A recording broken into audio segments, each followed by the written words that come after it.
आज बघूया पॉपलेट फ्राय. तर पॉपलेटसाठी इथं मी घेतले आलं लसूण पेस्ट, काळा मसाला, धने पावडर, हळद आणि मीठ. आणि हे सगळे इन्ग्रेडियंट एक एक चमचा एकत्र करून घ्यायचं. याच्यामध्ये थोडा अर्धा लिंबू पिळायचा, कोकम आगळ टाकायचे, अर्धा झाकण टाकलं तरी चालते. आणि त्याने कसं आंबट गोड अशी चव येते मस्त ह्याला.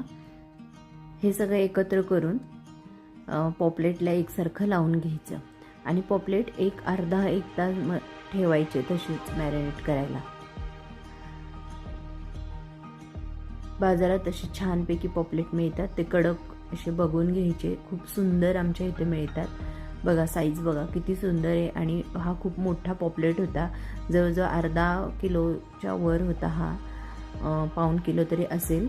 आणि अशा प्रकारे सगळं लावून हे ठेवून द्यायचं आहे.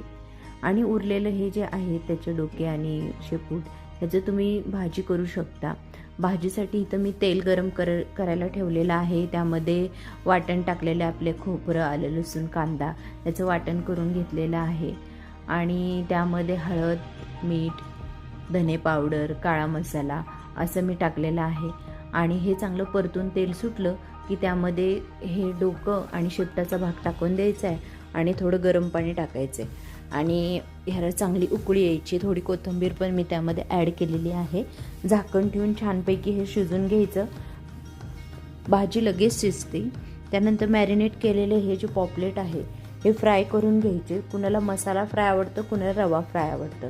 तर ज्यांना मसाला फ्राय आवडतं त्यांनी असं मसाला लावून हे फ्राय करून घ्यायचं आहे, नुसतं डायरेक्ट तव्यावर टाकून. आणि आम्हाला तेल खूप कमी लागतं, त्याच्यामुळं मी थोडं तेल टाकून फ्राय करत आहे.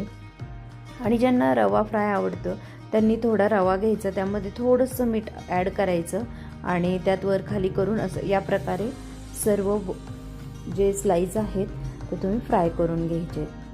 ठीक आहे, या प्रकारे मी सगळे स्लाईस फ्राय करून घेतलेले आहेत. तुम्ही बघू शकता इथं अत्यंत कमी तेलामध्ये मी फ्राय करत आहे. या प्रकारे आपला पॉपलेट फ्राय तयार.